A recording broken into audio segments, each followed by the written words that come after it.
everyone, I am Jagriti. Welcome to my YouTube channel English Learning by JN. आज का जो हमारा topic होने वाला है ये डिमांड पे है किसी स्टूडेंट की। उन्होंने मुझसे रिक्वेस्ट करी थी कि मैम हमारे 12th के बोर्ड के एग्जाम्स आ रहे हैं, तो आप हमें कुछ ट्रिक बताइए कि हम बहुत ईजिली जो एग्जामिनेशन जो भी आपका पेपर है वो बहुत ईजिली सॉल्व कर पाए। आपका एक राइटिंग सेक्शन होता है और राइटिंग सेक्शन में सबसे ज़्यादा दिक्कत आती है क्योंकि फॉर्मेट तो आपको हर टीचर बता देता है। अब जो फॉर्मेट होता है वो आप किसी भी बुक से देख के लर्न कर सकते हैं। अब स्कूल्स में या कहीं भी आप बाहर पढ़ने जाते हैं इंग्लिश, तो वो टीचर सिर्फ और सिर्फ आपको फॉर्मेट समझाते हैं। फॉर्मेट तो आप खुद भी लर्न कर सकते हैं, फॉर्मेट में कुछ खास नहीं होता। मेन जो होता है राइटिंग स्किल्स, कि आप वहां पे उसमें लिख क्या रहे हैं, क्योंकि कुछ राइटिंग सेक्शंस ऐसे होते हैं जिनमें आपकी नॉर्मल लैंग्वेज या नॉर्मल ग्रामर नहीं यूज होती। वहां पे आपका पैसिव रूल यूज होता है, जिसमें से एक टॉपिक है आपका नोटिस। अब नोटिस एक ऐसा टॉपिक है जो अगर टीचर चाहे तो बच्चों को इस तरीके से सिखा सकते हैं कि वो 5 में से 5 उस नोटिस में क्या कर सके, आपका स्कोर कर सके। तो लेट्स सी, मैं आपको नोटिस ही सिखाने वाली हूँ और मैं जिस तरीके से आपको नोटिस सिखाऊंगी इसमें आप फुल के फुल मार्क्स ही स्कोर करेंगे, क्योंकि मैं आपको खाली फॉर्मेट नहीं समझाऊंगी, मैं फॉर्मेट के साथ साथ इसमें आपको राइटिंग स्किल्स बताऊंगी कि आपको कैसे लिखना है। ट्रस्ट मी, ऐसी एक डिटेल नहीं होगी जो आपको खुद से लिखनी पड़ेगी, सब कुछ मैं आपको लिखवाऊंगी कि ये लाइंस आप वहां पे लिख सकते हैं। टीचर्स क्या बोलते हैं, एक्सप्लेन मोर, लेकिन बच्चा क्या एक्सप्लेन करे, अगर उसको इंग्लिश आती ही होती तो वो आपके पास क्यों आएगा। आप बस बच्चे को लिख के दे देते हो एक्सप्लेन मोर, बच्चे को बताओ तो सही कि उसको उसमें लिखना क्या है, किस तरीके से उसको लिखना है, कौन से वो वहां पे लाइंस लिख सकता है या कौन सी लैंग्वेज वो वहां पे यूज करेगा कि उसको पूरे मार्क्स मिलेंगे। अब ना नोटिस में बहुत सारी वैरायटी होती है, 3 वैरायटी होती है जो स्पेसिफिक ब्रॉड वैरायटी होती है आपकी। फर्स्ट, आप कोई भी चीज ऑर्गेनाइज कर रहे हैं। ऑर्गेनाइज में कोई भी आपका कंपटीशन हो सकता है, ट्रिप हो सकती है आपकी, कुछ भी आप ऑर्गेनाइज कर रहे हैं। तो आज जो मैं आपको सिखाने वाली हूं वो नोटिस आपका ऑर्गेनाइज पे ही है, क्योंकि 95% चांसेस होते हैं कि आपके बोर्ड एग्जामिनेशन में जो टॉपिक आता है वो ऑर्गेनाइज पे ही आता है। उसके बाद 5% चांसेस होते हैं कि लॉस्ट और फाउंड केस आपके आ सकते हैं, वो मैं आपको नेक्स्ट वीडियो में बताऊंगी। आज जो मैं आपको बताने जा रही हूँ वो आपका ऑर्गेनाइज केस है।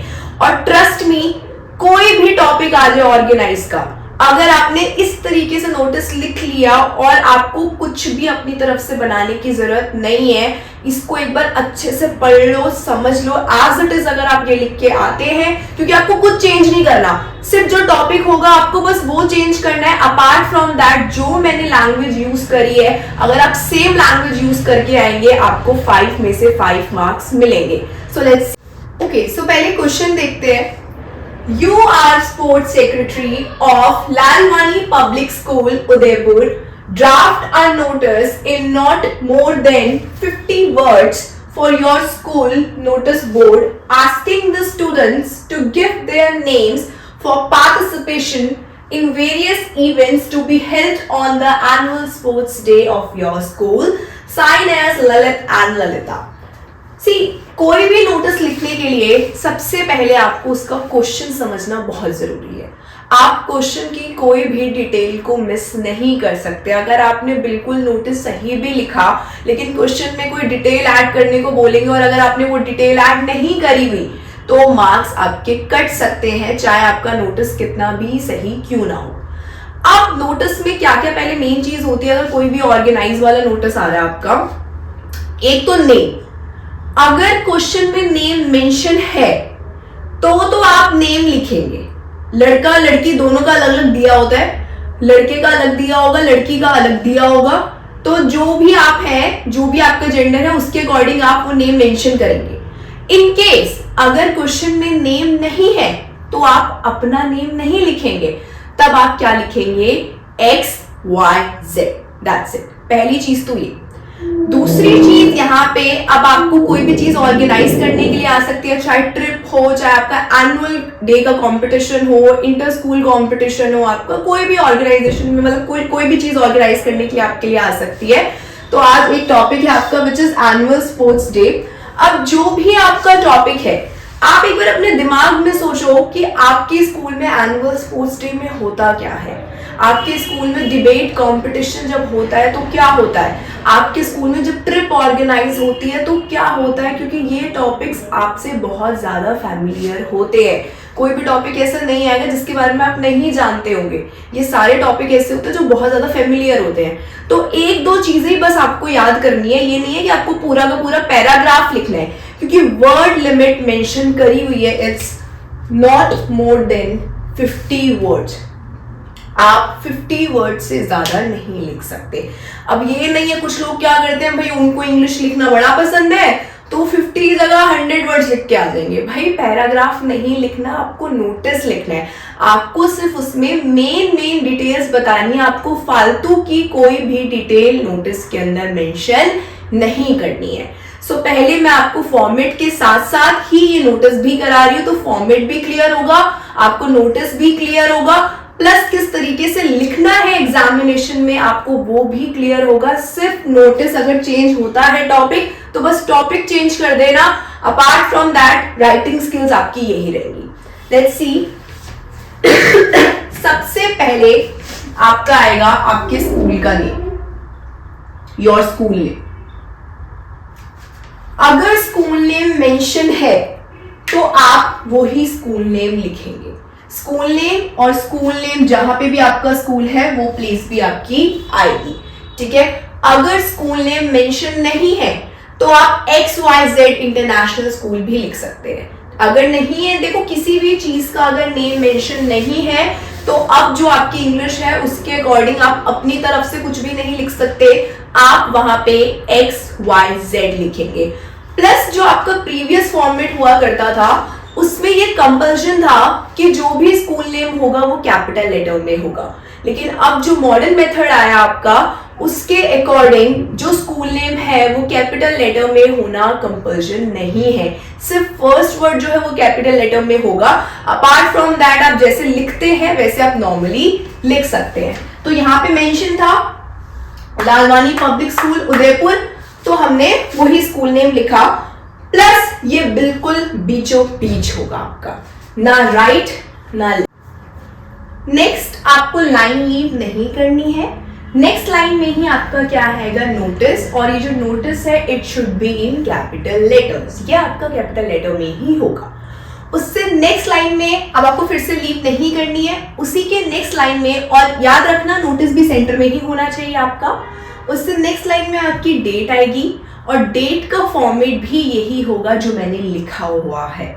आप 12/2/25 नहीं लिख सकते, आपको डेट प्रॉपर लिखनी पड़ेगी इसी फॉर्मेट में। आपका जो भी आपका मंथ है उसको आपको लिखना पड़ेगा, कौन सा मंथ है, आप नंबर न्यूमेरिकल फॉर्म में नहीं लिख सकते, और ईयर भी आपको कंप्लीट लिखना पड़ेगा। तो ये जो डेट आपकी आएगी ये नेक्स्ट लाइन में आपकी राइट में आएगी। उससे नेक्स्ट लाइन में आपका आएगा सब्जेक्ट, कि आप किसकी बात कर रहे हैं, आप अपने नोटिस में किसके बारे में लिखना चाह रहे हैं वो आपको यहाँ पे मेंशन करना पड़ेगा, ये भी आपका सेंटर में आएगा। अब जैसे इस नोटिस में जो हम लिख रहे हैं वो क्या लिखना चाह रहे हैं, एनुअल स्पोर्ट्स डे के बारे में, तो यहाँ पे जो सब्जेक्ट होगा वो क्या होगा, एनुअल स्पोर्ट्स डे। अब हम स्टार्ट करते हैं कि हमें स्टार्टिंग करनी कैसे है। आप इसी तरीके से कोई भी ऑर्गेनाइज वाला आपका नोटिस होगा वैसे ही स्टार्ट कर सकते हैं। This is to inform all the students, ठीक है, सबको इन्फॉर्म किया जाता है जितने भी स्टूडेंट्स हैं। This is to inform all the students that our school is going to organise, अभी कर नहीं रहे, करने जा रहा है, तो कुछ लिखते हैं ऑर्गेनाइजिंग, इज ऑर्गेनाइजिंग, जो कि गलत है, अभी थोड़ी ना ऑर्गेनाइज कर रहे हैं, वो ऑर्गेनाइज करने क्या है आपका जा रहा है। तो that our school is going to organise, अब क्या ऑर्गेनाइज करने जा रहा है, एनुअल स्पोर्ट्स डे। अब ध्यान देना एनुअल है, ए आपका वाउल है, तो ए जब वाउल है तो is going to organise an annual sports day, ठीक है। ए का यूज नहीं करेंगे, वाउल है ए, तो आप उससे पहले एन का यूज करेंगे।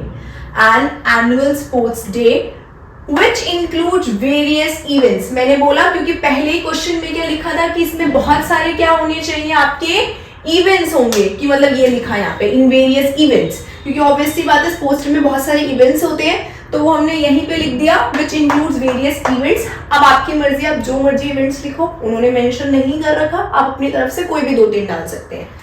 Long jump, 100 metre race, kho kho etcetera, यहां तक आपने लिख लिया। अब इसके बाद जो है ये आप बहुत इंपॉर्टेंट डिटेल्स है, ये डिटेल्स हर ऑर्गेनाइज के नोटिस में आती है। जो भी ऑर्गेनाइज वाला नोटिस होता है आपका, उसमें ये सारी डिटेल्स डालना बहुत इंपॉर्टेंट है। मैं इसको इंग्लिश के फॉर्म में नहीं लिखवा रही आपको, इसी फॉर्मेट के अकॉर्डिंग लिखवा रही हूँ, तो इससे जो राइटिंग स्किल होगी वो आपके लिए काफ़ी आसान हो जाएगी।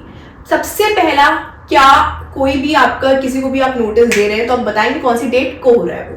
अब ध्यान देना, ये डेट और ये डेट सेम नहीं होनी चाहिए। अब जिस दिन नोटिस दे रहे हो उसी दिन थोड़ी ना एनुअल स्पोर्ट्स डे करा दोगे, कम से कम 2 to 3 डेज का क्या होना चाहिए, आपका गैप होना चाहिए।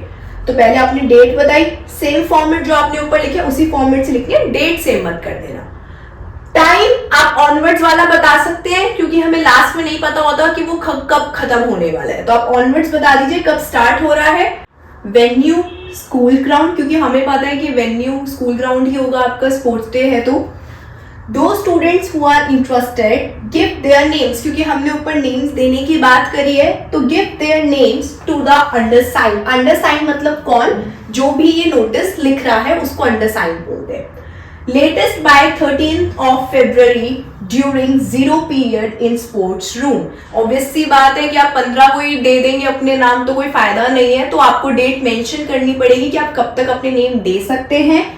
Refreshment will be provided to all the students, क्योंकि कोई भी इवेंट होता है तो रिफ्रेशमेंट आपको दी जाती है, तो आप किसी भी इवेंट में ये लाइन डाल सकते हैं।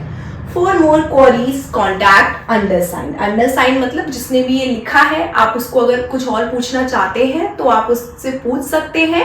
उसके बाद आपका नेम आ जाएगा, नेम मेंशन है तो लिखना, नहीं है तो XYZ। उसके बाद लास्ट में आपकी डेजिग्नेशन आ जाएगी। डेजिग्नेशन मतलब आप कौन है, तो यहाँ पे पहले ही मेंशन है स्पोर्ट्स सेक्रेटरी, तो आप क्या लिखेंगे, स्पोर्ट्स सेक्रेटरी, और डेजिग्नेशन हमेशा आपकी मेंशन होगी।